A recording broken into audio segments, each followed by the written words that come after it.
footballer was shown a red card at the World Cup, and the consequence seemed automatic. He would leave the pitch and miss the next match. Then, the president of the host nation called the head of FIFA, and somehow, the punishment disappeared. The player was American striker Folarin Balogun. Donald Trump publicly confirmed that he had contacted FIFA President Gianni Infantino because he believed the decision was unfair. Soon afterward, FIFA suspended Balogun's one-match ban, allowing him to face Belgium. FIFA insisted that an independent disciplinary committee had followed existing rules, but UEFA accused the organization of crossing a red line. The United States still lost 4-1, so the intervention did not create a miraculous victory. Yet that was precisely why the incident mattered. The mystery was not whether one phone call changed the result, but what it revealed about the system surrounding the World Cup. A president contacted the most powerful man in football, and a punishment against his country's player vanished almost immediately afterward. The 2026 tournament had been promoted as the greatest celebration in football history, with 48 teams competing across the United States, Mexico, and Canada. From the outside, it looked larger and more powerful than ever. But behind the spectacle, cracks kept appearing. A suspension could suddenly become negotiable, while a referee selected for football's biggest tournament could be prevented from entering the host country. Somali official Omar Abdelkader Artin was denied entry to the United States despite completing FIFA's preparation process. American authorities cited security concerns.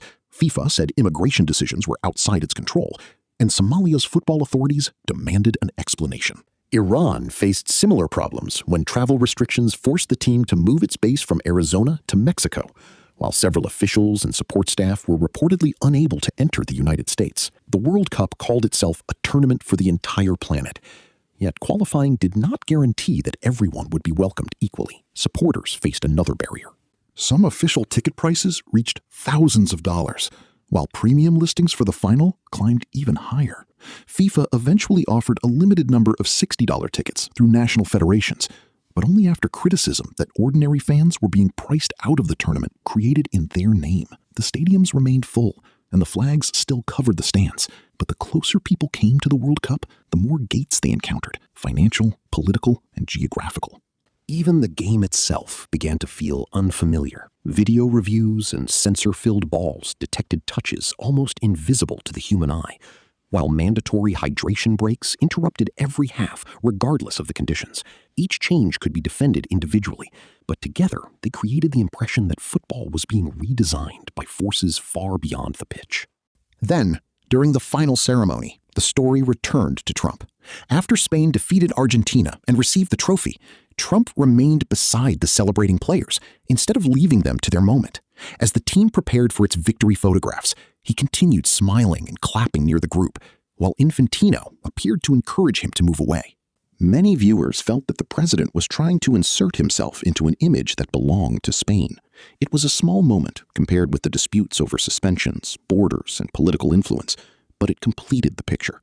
Trump had entered the tournament's most controversial story through a private phone call and appeared again at the end, lingering beside the champions, as though even the final photograph needed to include him. That is why the lasting symbol of the tournament may not be the trophy, but the red card.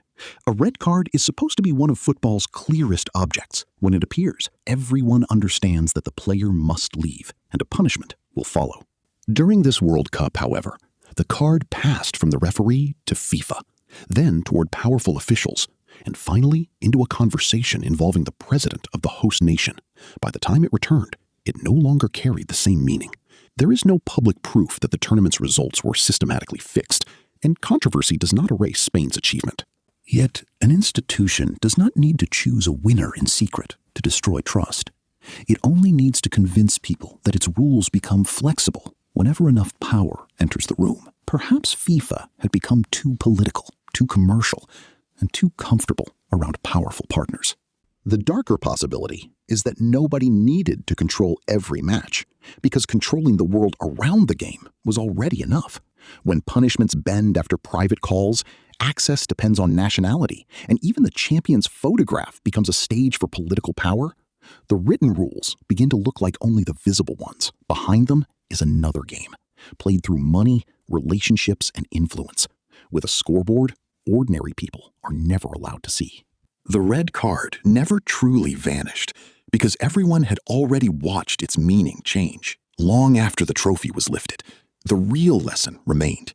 When enough power enters the room, the rules do not need to be broken. They can simply be rewritten.